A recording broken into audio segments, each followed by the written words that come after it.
os policiais José Rossi Júnior e Flávio Castanha, que falarão sobre o tema Engajando Policiais na Saúde Mental.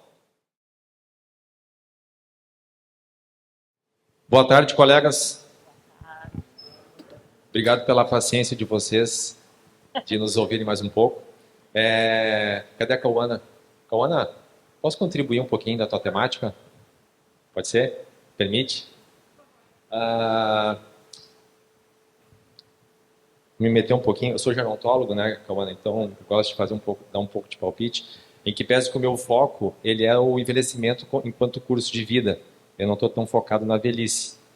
Né? E eu só fui fazer gerontologia porque quando a gente estava, a Cláudia, que era a chefe do Nucint, aqui no Rio Grande do Sul, ela me chamou para ajudar, eu disse para ela, eu vou, mas eu quero estudar um pouco mais sobre o efetivo. E na época eu pedi para me mandarem tudo que tinha de dados. Qual que foi o principal achado? Eu vi que a nossa polícia ela era mais envelhecida em relação às outras polícias. E aí eu fui para a universidade e comecei a bater na porta de alguns pesquisadores. Aí eu fui na administração pública, fui na gerontologia, fui nas ciências sociais e todo mundo se interessou em investigar esse negócio. Acabei escolhendo a gerontologia, tive mais afinidade. E eu queria começar dizendo o seguinte, o professor Kalash, que tu deve conhecer, né? O professor Kalash, ele é uma referência mundial, foi consultor, ele é brasileiro da OMS, e ele fala uma coisa assim muito contundente, que a gente, quando fala em racismo, todo mundo entende o que é racismo? Sim? O que é racismo? Todo mundo se entende. O que é? Alguém pode me falar? Preconceito? Perfeito? Tudo bem? Mas a gente tem algum... É bem comum da gente não saber o que é etarismo. Ou o que é ageísmo, que foi o primeiro termo que foi inserido, eu acho, aqui, que vem de age, de inglês. Então ele fala, a gente tem que falar em idadismo. Idadismo. E nós todos temos a obrigação de combater o idadismo. Todos nós. Nós temos que botar isso como uma bandeira, principalmente enquanto servidores públicos que somos. Eu costumo dizer que o servidor público, ele já parte de um pressuposto, que ele é um promotor de direitos humanos simplesmente por ser servidor público. Não tem como a gente abrir mão disso. Então, quem não se sente defensor dos direitos humanos não deveria ser servidor público. Nós temos uma obrigação. Faz parte do nosso contexto de escolha profissional, enquanto representante do Estado. Então, a gente tem que colocar isso em evidência. A gente tem uma cultura que valoriza muito o jovem e que tem muito preconceito de idade. E nós temos que mudar isso. Esse é o primeiro ponto. O segundo ponto, que a polícia ela tem experiências muito positivas nessa questão, que o professor Marco Aurélio, que infelizmente faleceu ano passado, que era o responsável por essa área na UFSM, ele dizia que o quanto que o enredamento social é importante para o velho. E ele falava velho no sentido assim que ele diz que na convivência histórica dele, que eles preferem ser chamados de velhos do que idosos, né? Então isso é uma coisa interessante. Mas ele falava do enredamento social. O enredamento, entende o que é o enredamento social? De redes, né? O quanto que esse público ele se beneficia dessa questão das conexões sociais. E eu já rodei o estado aqui a pedido do sindicato uns anos atrás, dando palestras para os nossos colegas aposentados.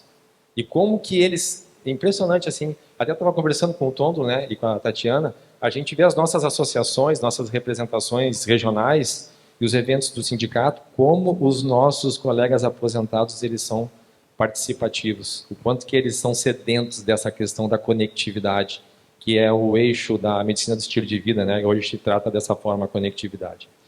E um terceiro ponto é que nós estávamos num trabalho no GT até dezembro do ano passado e a gente analisou muitos dados do nosso efetivo.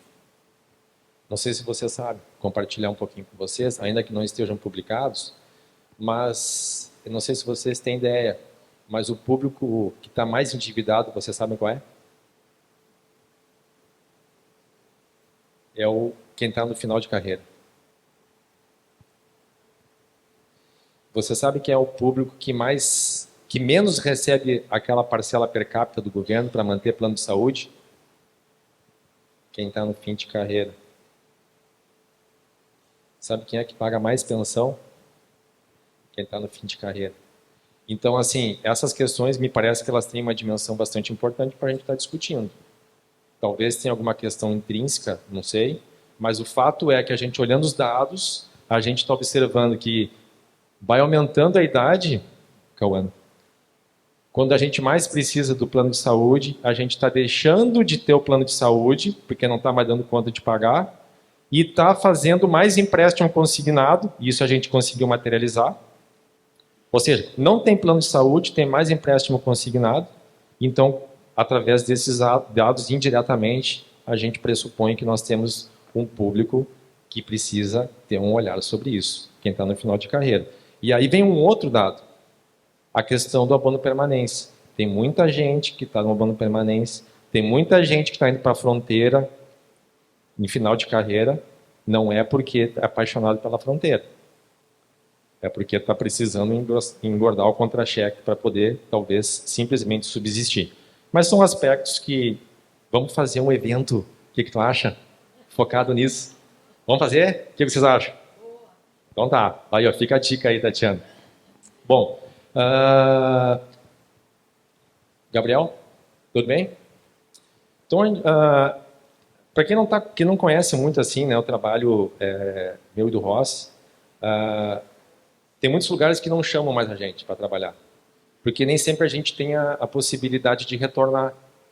No início, a gente sempre gosta de dar uma mexida nas estruturas, digamos assim, mostrar problemas, mas depois a gente vem tentando ajudar a encontrar talvez algumas estratégias, né? Eu me lembro lá em Betá, lá em 2010, lá em Aracaju, a gente foi para um evento com chefes de delegacia de todo o Brasil. Foram 2 turmas, a gente passou um tempão lá. E aí, depois da primeira e da segunda aula, teve um pedido em massa dos chefes de delegacia. Eles estavam combinando de fazer um pedido em massa para largar a chefia. Porque, a partir das nossas falas, eles perceberam que ser chefe na polícia estava adoecendo eles. E aí veio, né, a colega que era coordenadora de ensino, vou falar o nome dela, disse assim: pô, o que vocês estão fazendo lá? Nós estamos aqui para vocês nos ajudarem a falar de saúde. E aí o pessoal quer... Aí, não, dá um voto para nós, dá um crédito para nós, porque até a 5ª entrada a gente vai ajudar eles a lidar melhor com essa questão de como gerir o seu tempo, né, e a sua relação com o trabalho. Então, por isso que nós hoje agradecemos mais uma vez, Tatiana, por ter dado essa oportunidade aqui.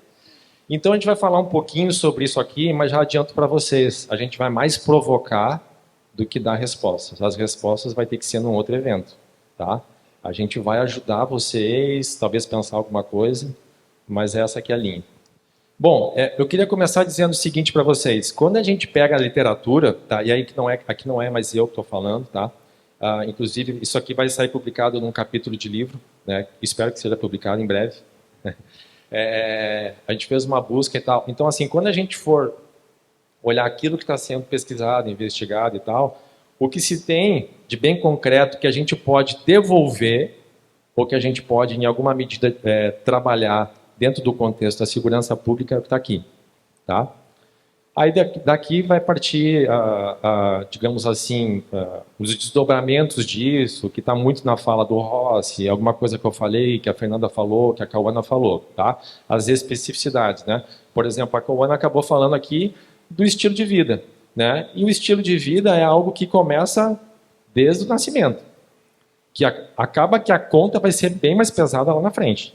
Então, quanto antes a gente tiver consciência de ter um estilo de vida que contemple uma alimentação equilibrada, que a gente consiga não se enquadrar naqueles critérios que a OMS diz que se a gente não fizer um mínimo de minutos lá de atividade física, a gente é sedentário, o quanto que a gente faz a gestão do estresse, o quanto que a gente tem bons relacionamentos ou não, o quanto que a gente faz uso de substâncias nocivas, né, para o nosso organismo e outras questões, isso é uma coisa que vai cronificando.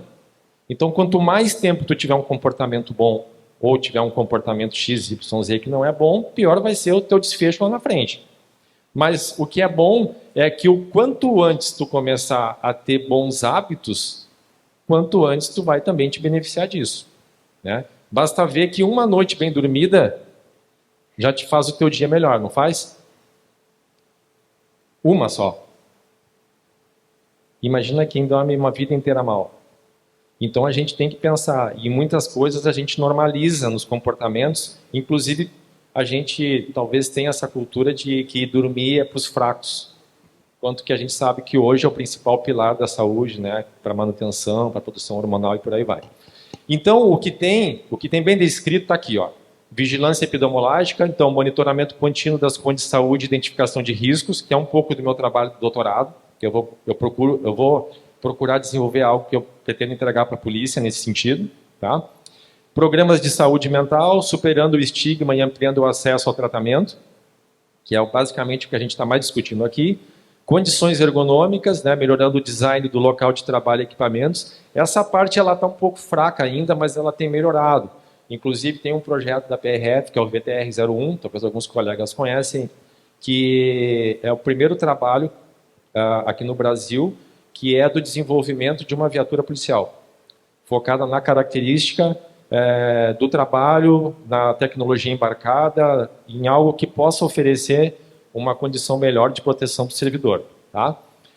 Protocolos de estresse pós-traumático, desenvolvendo então protocolos para trabalhadores expostos a situações críticas.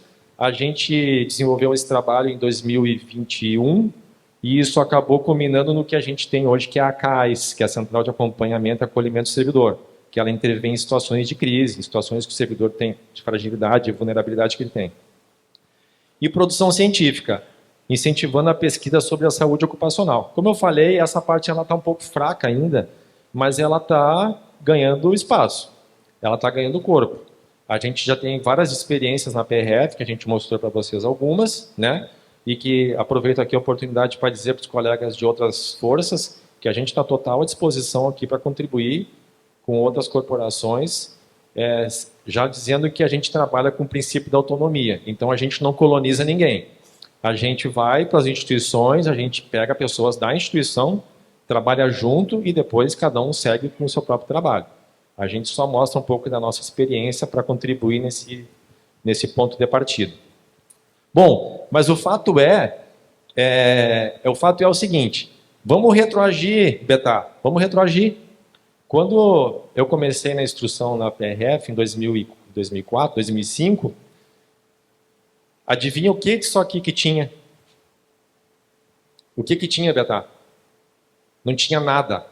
Nenhum dos programas hoje que está lá positivado na política de saúde integral na PRF, não tinha nenhum programa.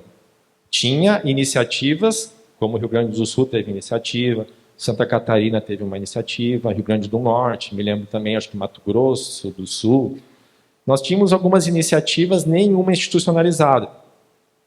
Então, a gente começou a trabalhar nisso, desenvolver o que eu chamo hoje de contrapartidas institucionais. Né? De tempo em tempo, a gente tinha algum gestor, que nem o Rossi já adiantou, um maluco do Betá, que ele queria trazer algo, e tinha essa capacidade de botar para funcionar. Então, até o Rossi comentou, a criação da disciplina de princípios básicos para a saúde. Eu me lembro que quando acabou lá a primeira turma do UNASSE, o Betá nos chamou, eu e o Rossi, só tem uma notícia boa e uma ruim. Lembra dessa, Betá? Ele era coordenador de ensino. Só tem uma notícia boa e uma ruim para vocês. Falou para mim e para o Rossi. Aí eu digo, lá vem, Daí nós tínhamos botado os policiais para meditar lá embaixo das árvores, não sei o que lá. O que deu errado, hein, Joel? O que deu errado? Aí ele disse, não, então tá, fala boa, Aí a gente já macia a carne, como se diz, Não, a boa é que a disciplina de vocês foi a mais bem avaliada do curso. Aí eu digo, mas o que vai ser ruim depois disso, Primeira coisa que eu pensei, o que vai ser ruim depois disso? Aí ele disse, não, a ruim é o seguinte, eu quero essa disciplina nos cursos de formação, a partir do próximo curso. E aí o que aconteceu? Tivemos que estruturar uma disciplina e tal, inclusive com muita resistência dos colegas que até então eram professores de educação física. Porque a gente mudou o paradigma, Cauã. Até então a gente estava focado em melhorar a aptidão física, inclusive o João Francisco aqui foi meu aluno, tem outros aqui, deixava o pessoal magrinho no final do curso. Mas daí o que acontecia?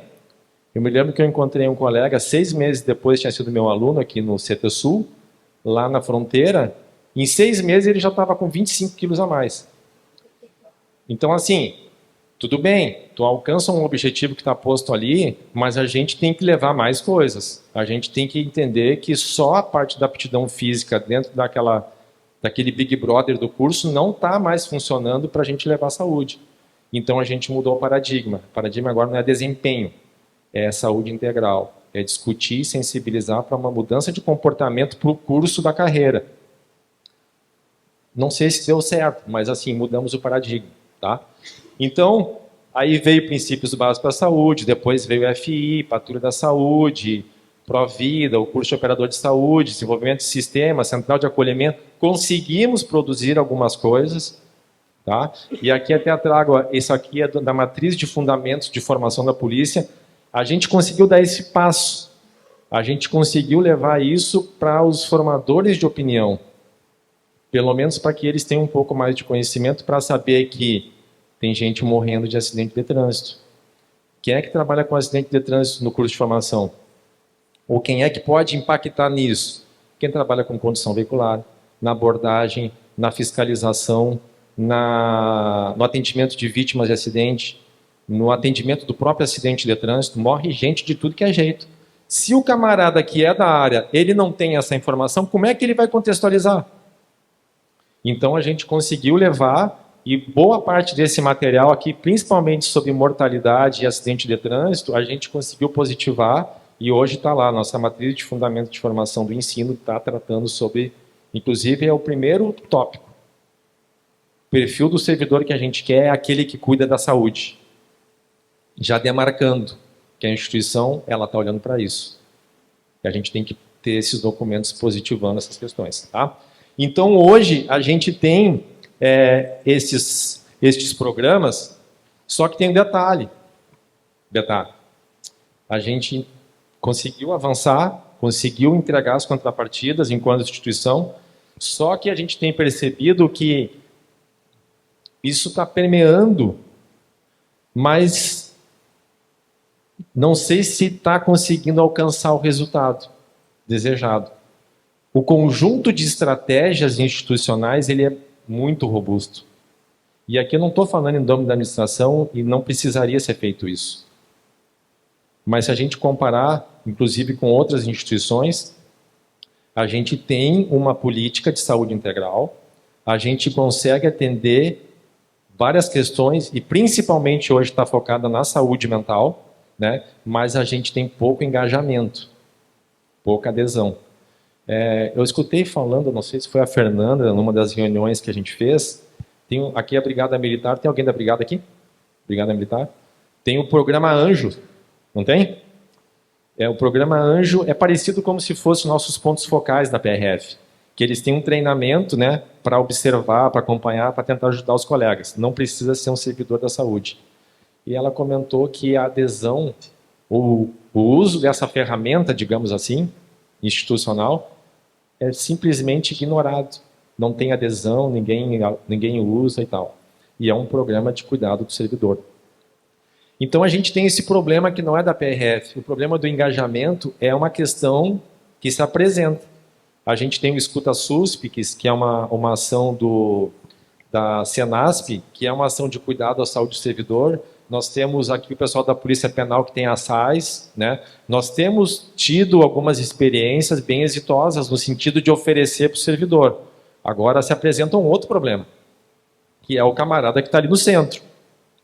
Então a gente tem que pensar o seguinte: quando o PETA criou aqui o instrumento lá da educação física, quando foram criados todos esses eventos aqui, a gente estava focando, a gestão estava focando no indivíduo. Tudo bem? Vamos oferecer algo. Vamos oportunizar algo. Vamos mostrar que a gente está olhando para ele. Então, era unidirecional. Tá? Agora, o que está acontecendo é que os programas, eles estão bastante em destaque, mas a gente tem que mudar esse foco. Agora nós temos que botar o camarada como central nesse processo. Até porque agora a gente tem dados para a gente entender. Inclusive, de que nós temos, claro, temos algumas coisas que melhoramos, né? A gente tem dados que mostram que a gente melhorou em alguns aspectos, mas se a gente for ver especificamente sobre a questão da saúde mental, não é uma coisa específica da Polícia Rodoviária Federal, das outras polícias, da sociedade, mas a gente tem que avançar. Então, o que a gente está pensando, ou que a gente deveria estar pensando agora, principalmente para quem já tem esses programas, é entender o seguinte: que os programas estão ali à disposição, mas os nossos colegas, infelizmente, talvez pelas questões que foram apresentadas aqui pela Fernanda, por nós mesmos, não está se inserindo na mesma medida que deveria, ou que a gente gostaria. Então, tem alguém que é protagonista nesse processo. E aí, todos nós somos responsáveis em alguma medida. Nem que seja, inicialmente, com a sua própria saúde. Porque se tem uma coisa que eu aprendi desde cedo com um colega, primeiro dia de serviço ele falou algo que era mais ou menos assim, que aqui, lembra, tu é apenas um número. Tudo bem. Se, digamos assim, se para o governo, para o Estado é assim, não tem problema. Mas eu, para mim mesmo, não posso ser mais um número. Então, assim, assumo o protagonismo da parte que me toca. Se a gente falar hoje de saúde física no contexto policial, é bem tranquilo. Nós vivemos uma geração que os colegas estão indo para a academia, porque cuidar do corpo parece mais fácil. Mas quem é que vai para a academia da saúde mental? Quem é que usa, cadê o Rossi? 4 consultas, que é a PRF, 6 consultas por ano com psiquiatra e 12 com psicólogo. A PRF paga isso por ano. E por que que todo mundo não faz? Isso deveria todo mundo fazer. Todo mundo recebe horas para fazer FI. E todo mundo recebe psiquiatra, Daiane, e psicólogo. Por que que não faz? Por que que a gente só busca ou ajuda quando o copo já transbordou, né? Então a gente tem que mudar essa cultura. Então todos nós temos que ser protagonistas disso. A gente tem que entender que os programas, eles estão ali. A estrutura, a base, tem coisa para melhorar? Tem muita coisa para melhorar. Eu diria que vários pontos a melhorar de cada um desses programas. Porque a gente se envolveu no desenvolvimento deles, a gente sabe onde é que eles podem melhorar. Mas o fato é, não vou nem pedir para levantar a mão, né? E eu até parabenizo o inspetor Bianchi, que ele falou aqui pela manhã, deu o depoimento dele, e é um depoimento de muita importância. Porque ele lidera uma corporação. Ele veio aqui e expressou que ele não tem nenhum tipo de preconceito sobre o cuidado com a saúde mental. Ele, inclusive, buscou e que ele do e deu testemunho do quanto que aquilo contribui para ele. Essa mensagem tem que chegar para todos. Simplesmente usa. A ferramenta está ali. Mas a gente sabe que não é só a minha fala que vai fazer isso. A gente tem que desconstruir as nossas crenças. Lembram lá do ethos do guerreiro, da síndrome de super-herói? A gente tem que desconstruir isso. Assim como a gente tem que desconstruir a ideia de que muitos colegas, infelizmente, morrem por não usar o cinto de segurança, porque tem uma crença de que ele pode morrer num confronto por não conseguir tirar o cinto. Enquanto isso, está morrendo demais gente, colegas que não estão usando o cinto de segurança. Temos que dar visibilidade por isso, porque nós temos que mudar. Todos nós somos agentes de cultura e temos responsabilidade nessa mudança. Tá? Para finalizar, deixar uma mensagem estoica para vocês, né? A vida não é curta. Nós a tornamos assim ao desperdiçarmos nosso tempo com o que não podemos controlar. E uma frase de Sêneca é: não temos uma vida breve, mas a tornamos assim. Não somos carentes de tempos, mas esbanjadores. E aqui, Como disse, quero deixar bem claro para fechar. A administração, ela tem a sua parte. A sua esposa, seu marido, seu contexto de vida, as suas dores têm a sua parte. Agora, que cada um de nós assumamos o protagonismo de fazer aquilo que está no nosso controle, que está no nosso acesso, para que a gente mude esse contexto que a gente está vivendo, que não é nem um pouco agradável. A gente está vindo aqui falar de sofrimento mental porque a gente está vendo com os dados o que está acontecendo. E aí aqui não é só no contexto do indivíduo, cada um também tem um contexto de responsabilidade. Assim como a senhora falou pela manhã, aquele testemunho da pessoa que falou com a esposa, acho que foi a senhora, né? E que a esposa chorou.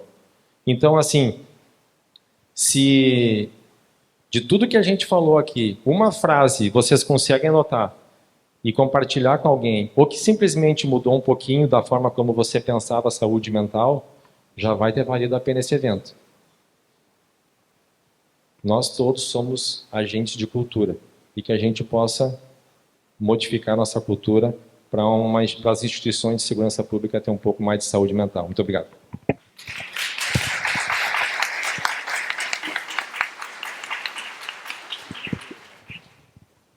Obrigado, Castanha. Então, agora a manifestação do nosso colega Rossi.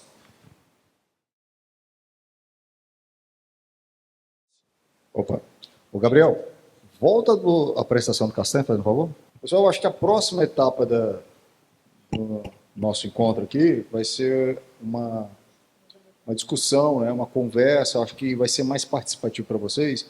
Nós vamos ser agora um pouco mais objetivo nesse final aqui, mas eu acho que vai ser bastante interessante, que vocês vão trazer também talvez alguma coisa que ficou na lacuna das nossas conversas aqui, que seja importante aí para complementar e a gente fechar esse evento com chave de ouro. Tá? Eu só queria voltar no slide aqui do que o Castanha apresentou. Pode passar, Gabriel. Outro. É porque tem muita gente aqui que não é da instituição, e até mesmo quem é da instituição, talvez não conheça muito bem esse programa. Vou passar rapidinho para vocês verem aí o tanto de ferramentas que a gente tem, que foi criado, e a importância disso para o servidor, e talvez as instituições de cada um de vocês também tenham, tá? E que são iniciativas muito boas aí, que, como foi bem alertado, tem um gap, tem um vazio, tem um intervalo, né, entre o servidor e o acesso ao serviço, ou acesso ao serviço ao servidor, e é o que a gente vai entrar logo em seguida. Tá? Aquela ali é a Universidade da PRF, lá em Santa Catarina, tá? Simbolizando aí PBS, que é essa disciplina, né, que trabalha sobre saúde integral. Né? Tem o TAF-FI, que é um programa institucional que estimula o servidor a praticar regular, né, de atividade física, de exercício físico, ele ganhando horas de trabalho para praticar exercício físico. Olha só, olha o investimento que a instituição dá para o servidor, para que ele cuide da sua própria saúde. Então, é um programa magnífico, né? É um programa de extrema importância e é um incentivo da instituição. Então, a gente ganha horas para fazer atividade física, tá? Para cuidar da sua saúde. Patrulha da Saúde é um programa anual que acontece no Brasil todo de forma padronizada. A gente conseguiu padronizar em 2022. Patrulha da Saúde foi criada em 2007. A gente só conseguiu padronizar em 2022. E todo o servidor ele tem, no mínimo, um pacote mínimo de informações de psicoeducação, de educação em saúde, que acontece todo ano, em um determinado período, do servidor que está lá no Acre, a Uruguaiana, ele tem a mesma possibilidade de acesso à informação e educação em saúde, tá? Promovido por quem? Por um programa chamado Patrulha da Saúde. Aquele lá do lado é o brevet do COPS, tá? Que é um curso de operadores de saúde, tá? Que é o que? Uma capacitação dos multiplicadores de saúde, dos colegas que trabalham diretamente nos núcleos de saúde, por todo o Brasil. Então, a gente capacita, traz informação, né, traz conhecimento, né, apropriação de conteúdo, de cuidado de saúde. Então, isso é um avanço enorme na questão de capacitar os servidores que trabalham com esse acolhimento, na linha de frente ali, para acolher os colegas. O Provida é esse programa que o Castanho acabou de falar. A instituição oferece ao servidor 6 consultas com psiquiatra e 12 consultas com psicólogo, podendo ser renovado, tá? Tudo custeado pela própria instituição. Então, está ofertando, basta você solicitar, basta você escolher o psiquiatra ou o psicólogo que estão cadastrados no sistema e fazer o teu serviço. Vocês estão entendendo a dimensão desse serviço? Tá? Nós temos ali o Central de Acompanhamento e Acolhimento de Saúde. É um grupo de policiais, de servidores da polícia, assim como eu, formados na área de saúde, psicólogos, médicos, psiquiatras, que estão praticamente 24 horas disponíveis para acolher e acompanhar o servidor que se envolve em incidentes críticos ou que esteja em situações de vulnerabilidade. Tá? Então, é uma resposta imediata, é uma resposta quase que instantânea quando ocorre uma ocorrência ali de um grande vulto ou de grande risco. Tá? O colega que está ali, ele pode, né, quem está gerenciando, o chefe de uma delegacia, o superintendente, o chefe do setor, ele pode acionar esse serviço que vão estar lá, tá? Fazendo acompanhamento, orientando, fazendo abordagem, conversando com familiares, muitas vezes, tá? Conversando orientando onde é que tem uma rede de apoio, para onde levar, ou seja, é uma equipe que está ali, ó, funcionando e pronta para fazer esse acolhimento. Tá? Precisa de melhoria? Sim, precisa. A gente não tem efetivo suficiente, tecnologia suficiente, mas é uma iniciativa. Tá? E o PRF Saúde é um aplicativo, é um software, onde lá dentro você encontra o registro de todos esses dados de saúde, psicoeducação, educação, vídeos, os registros do seu rendimento no TAF, que é o teste de aptidão física que é realizado anualmente, os seus índices de massa corpórea que são mensurados na patrulha da saúde, ou seja, é um hub, é uma central onde acolhe todas essas informações e lá pode ter ainda muito incipiente, sim, mas é uma iniciativa recente, é uma iniciativa de 2022, 2023, quando a gente implementou esse aplicativo, né? Ou seja, é a central onde pode ser concentrada as informações de saúde do servidor e talvez a comunicação direta ali entre o servidor e a instituição. Né? Além disso, quando o colega vai lá abrir a frequência dele, do trabalho, iniciar o plantão, dentro da frequência tem uma escalinha, tá? Eu acho que os colegas já viram, tem uma escala lá onde tem como você está, ou seja, como está a sua saúde mental hoje, e aí tem a carinha lá, né? Verde, amarela, sorrindo, triste, ou seja, ao clicar ali, ele vai ter uma resposta, em caso, se ele falar, minha saúde está péssima, ou eu estou muito mal, ele vai ter um contato imediato da central do CAIS, que são os colegas, para perguntar o que é que está acontecendo, se ele precisa de ajuda, entendeu? Então, nós temos ferramentas, tá? Nós temos muitas ferramentas que são recentes também, e foi um processo de evolução, né? Mas aí chega no questionamento, que foi a bola que o Castanho me passou. Por que, mesmo com tantas ferramentas, e eu acho que a instituição de cada um de vocês tem várias ferramentas, e eu já ouvi várias boas práticas e boas iniciativas, mas está faltando engajamento. Engajamento de quem? Do servidor, do policial, do servidor da instituição, se conectar a esses programas. Ou seriam os programas que não estão se conectando aos servidores? Tá? E aí, Gabriel, pode passar a minha apresentação. Então, dessa forma, é que a gente quer finalizar essa nossa mensagem aqui, de que tem alguma coisa que a gente ainda não entende, né?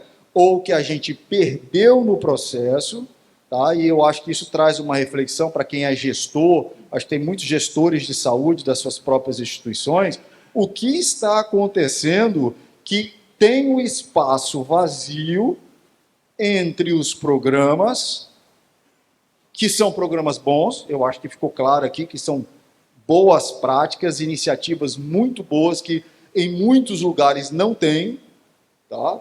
Infelizmente deveria ter, mas tem um espaço, tem um gap entre o programa e o indivíduo. E o indivíduo e o programa. Agora, de quem é essa responsabilidade? Por quê? Qual é a causa desse problema?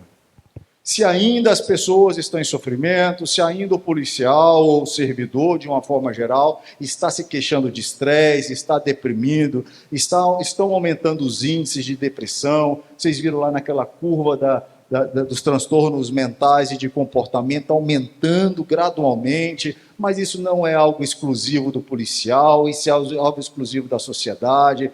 Tem serviços sendo prestados, qual é a qualidade? Ou seja, a gente tem que começar a refletir sobre isso, porque não basta só ofertar o serviço. Vocês viram que o serviço é um monte, tá? Mas está faltando um link. Talvez a gente não esteja conversando a mesma língua, né? E a conversa, a comunicação não é unidirecional. Não é unidirecional. Ela é de lá para cá e daqui para lá. O que está acontecendo? Por que não? Porque tantas ações não estão trazendo, né? Não estão, às vezes, gerando até uma sensação que a gente está enxugando o gelo, né? Então, por que isso acontece, tá? E aí a gente vai lá na questão do comércio, né? Do mercado. O mercado ele gira dessa forma, né? Existe uma demanda. A demanda gera procura, a procura gera um serviço, a oferta, e a oferta gera consumo. Ou, não necessariamente. A oferta, muitas vezes, não gera o consumo. Por quê? Por que muitas vezes a oferta não gera consumo?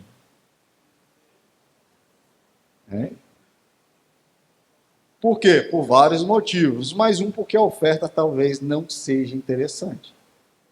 Né? Oi? Não seja atrativa a oferta. Mas por que não é atrativo? Né? E você viu que a gente mostrou um monte ali que, a priori, são extremamente atrativos. Né? Isso.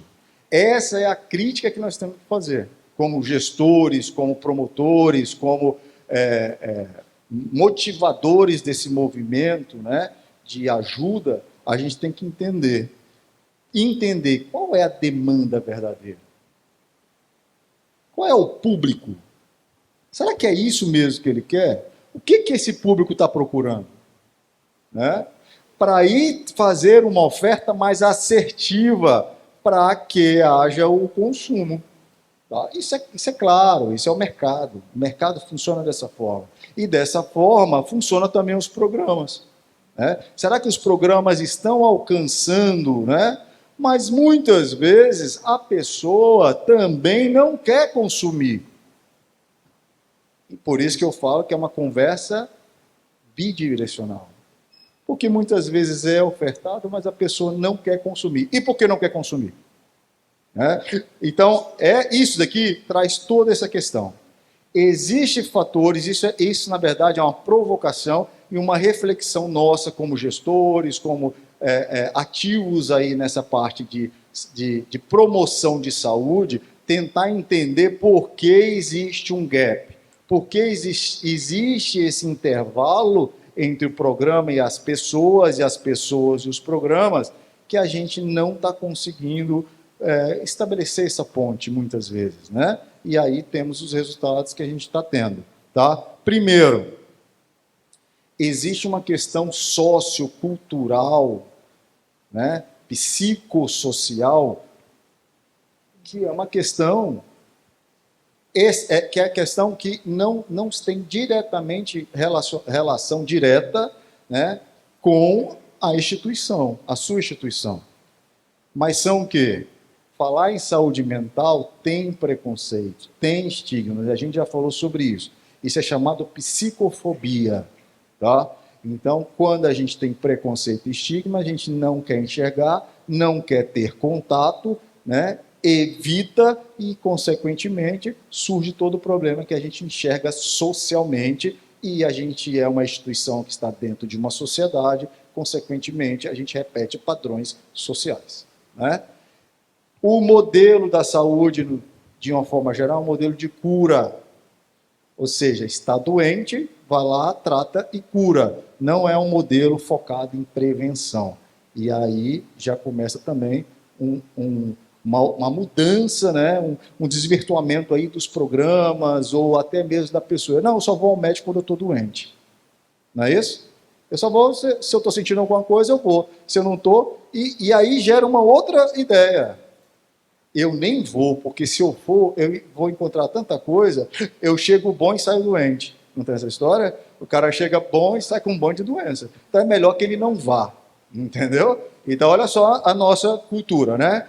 Crenças limitantes e políticas, né? Políticas de saúde duvidosas, né? Vulneráveis, tendenciosas, ou seja, tudo isso acaba socialmente influenciando e várias outras coisas, tá? Organizacional, institucional. Muitas vezes as ofertas são desiguais, alguns lugares, no nosso caso, a gente tem uma polícia nacional, né, continental praticamente, que tem uma diferença cultural de riscos, de exposições, comportamento, cultura alimentar, ou seja, tudo isso influencia, não tem como falar que a polícia de Santana do Livramento ali vai ser a mesma lá do Amapá. Não é. Está na mesma instituição.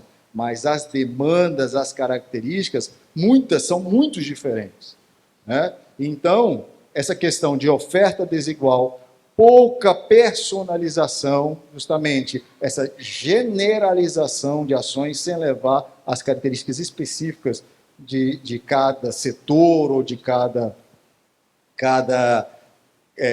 região, né, assim dizendo, comunicação fraca, a organização muitas vezes não investe na comunicação. E isso a gente poderia comprovar aqui que tem muitos colegas servidores da PRF que não conheciam os programas que eu acabei de falar e nem como funcionava. Entendeu? Pode ter certeza, eu tenho certeza que tem colega aqui que hoje descobriu que existe o CAIS, que é a Central de Acolhimento e Acompanhamento de Saúde, e como ele funciona. Mas o CAIS já existe desde após a pandemia, porque antes ela era chamada de GRICS, que é o Grupo de Resposta a Incidente Crítico, que foi um grupo também formado por profissionais da área de saúde, no início da pandemia, que a gente não sabia o que fazer, e que a gente criou uma central de teleatendimento, de acompanhamento dos servidores que estavam com Covid, pelo Brasil todo. Nós realizamos, assim, ó, mais de 33 mil atendimentos durante toda a pandemia. Tá?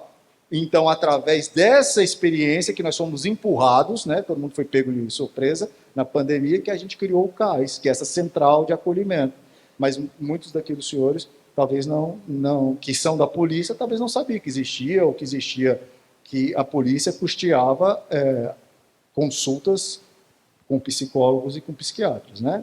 Então, mas isso é uma falha institucional, muitas vezes, que acaba não investindo na divulgação, né? Poucos profissionais, né? A gente tem isso daí, eu acho que todas as instituições têm essa queixa, não tem servidor suficiente, né? Não tem servidor, muitas vezes, que acaba não tendo muita capacitação, não é oferecido o servidor que corre por fora para se capacitar, por propósito, por interesse, né? por motivação pessoal, ele acaba se motivando e indo atrás, né? do conhecimento para servir, até mesmo de uma forma mais voluntária, né? E a ausência de incentivo formal, que é justamente isso que eu complementei aqui. Mas não podemos esquecer que é uma comunicação bidirecional. Então, também tem, tá, responsabilidade o próprio servidor, que ele não acessa o programa. Ele também tem responsabilidade. A gente não pode achar que é só um assistencialismo. não é a instituição só assistindo, né? O servidor tem que dar essa contrapartida. Só que muitas vezes o bloqueio de acesso do servidor está também amparado e ancorado na psicofobia, no preconceito com o adoecimento mental. Eu cito um exemplo da psiquiatria e da neurologia. Tá? A psiquiatria, e na verdade de até outras, a pessoa está tendo transtorno de pânico, um episódio de pânico. Pânico é uma ansiedade excedente, uma sensação iminente de morte, com sintomas somáticos, físicos, como taquicardia, sudorese, suor, frieza, dormência de membro, ou seja, ele acha que ou é AVC, ou é infarto, ou qualquer outra coisa, e aí ele vai para onde? Para um pronto-socorro, lá no pronto-socorro vê que não tem nenhum problema, aí alguém no pronto-socorro deve ter falado, olha, isso aí é questão de ansiedade, mas negligencia, aí logo em seguida ele vai no cardiologista, porque deve ser problema de coração. Aí faz toda uma bateria de exames, gasta uma nota e não é nada no coração. Aí o cardiologista fala assim, ó, não é nada no coração, estou com dificuldade de respirar. Deve ser o quê? Pulmão. Aí ele vai lá no pneumologista, faz um exame e o pulmão está uma beleza.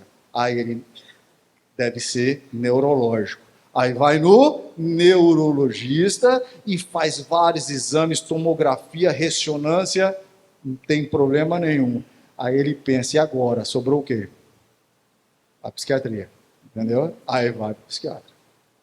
Quando chega no psiquiatra, já está feito um checklist, né, de tudo. Por quê? Porque a própria pessoa tem preconceito, tem estigma sobre o adoecimento e acaba não se aceitando nessa condição. E não se aceitar nessa condição reforça ainda mais o distanciamento dele dos programas e o distanciamento dele do tratamento e, quiçá, da cura do processo. Tá? Então, o medo, agora vem o medo da repercussão entre os pares institucional. Eu não vou acessar esse programa porque, olha lá, o Rossi está indo lá no CAIS. O Rossi está indo lá no antigo Proserve, que é o núcleo de saúde. Eu era do Proserve aqui, da sede. Uma das coisas, quando era o João que estava também, depois era o Betar, e eu falo assim, olha, coloca o Proserve em um lugar um pouco mais discreto, né? Que não precise passar por todo um setor para que vá, porque, olha lá, o Rossi está indo para o Proserve. Está vendo o estigma? Então, tanto é que na nova sede o Proserve era lá embaixo, lá na recepção. Então ele não precisava passar pelo primeiro, segundo, terceiro, quarto, não precisava passar. Simplesmente ele poderia ir direto ali na salinha, tranquilamente, sem uma exposição. Por quê? Porque deixam de acessar o sistema de saúde institucional porque tem medo de repercussão. Outra coisa, medo de vazar a informação.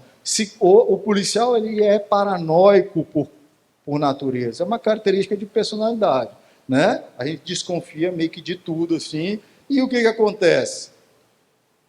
Tem medo de acessar o serviço e aquilo que ele acessou se tornar algo que correcional.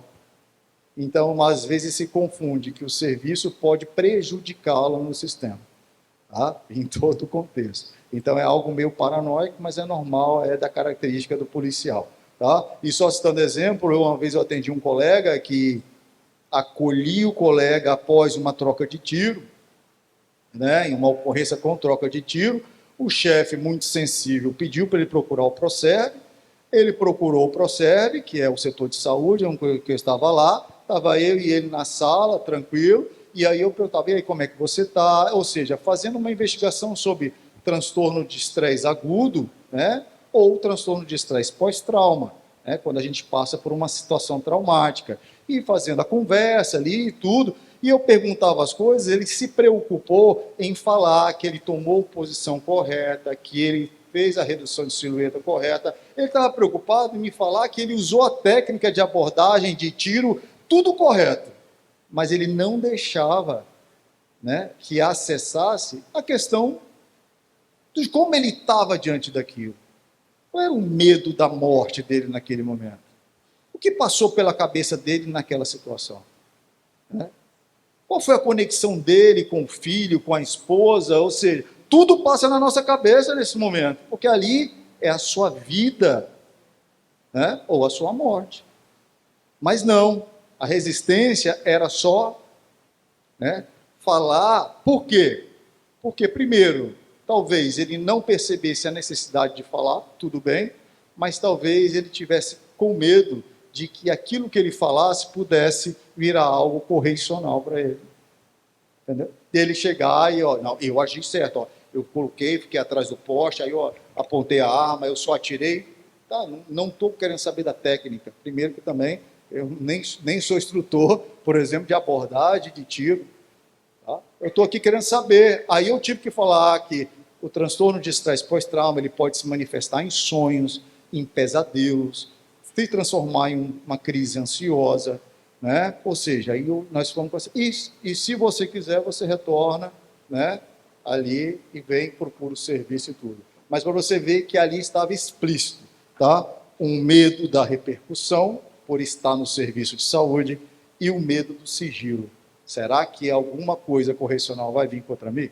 Então, são detalhes que é justamente o que muitas vezes pode alimentar aquele buraco, aquele vazio de acesso entre o que está sendo ofertado e a demanda, né? A compra daquele serviço, o consumo daquele serviço. Tá? Outra coisa, baixo autopercepção, e a gente falou isso. A gente muitas vezes não se percebe, não se conhece, não se avalia, não percebe que está em um processo de adoecimento, não percebe e não ouve que as pessoas mais próximas já estão te alertando. Olha, você não está bem. Mas muitas vezes as pessoas também não sabem bem alertar. Elas já meio que ameaçam, ó, para psiquiatra, né? E meio com uma ameaça. Né? É igual criancinha quando vai, está fazendo alguma traquinagem lá, aí os pais falam, ó, vou chamar a polícia. É assim que faz? Então o psiquiatra parece que é o policial de quem não está se comportando bem. Entendeu? Então, é uma questão cultural. Então, a gente acaba não se percebendo. E muito menos ouvindo quem está do lado para falar assim, cara, eu estou percebendo que está tendo um comportamento, mas não aceitar isso como uma ofensa, não aceitar isso como uma acusação, não aceitar isso como uma discriminação. Mas se eu acho que doença mental é algo ruim, existe em mim internalizada a psicofobia, então se alguém falar que eu estou ansioso, estressado, agressivo e impulsivo, eu vou aceitar isso como o quê?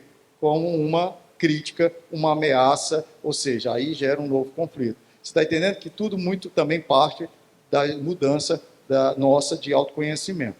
Tá? Então, tem a cultura da resiliência, não, eu posso, entendeu? Não tem problema não, vamos sentir dor, vamos sofrer, estamos aqui para isso, entendeu? É uma cultura de reforço do adoecimento. É o esticar da corda, até que ela se arrebente. É o aumentar da pressão até que a panela estoure. Tá? Normalização do sofrimento, tudo bem? Vamos normalizar o sofrimento, é isso mesmo, o policial tem que sofrer mesmo, tá?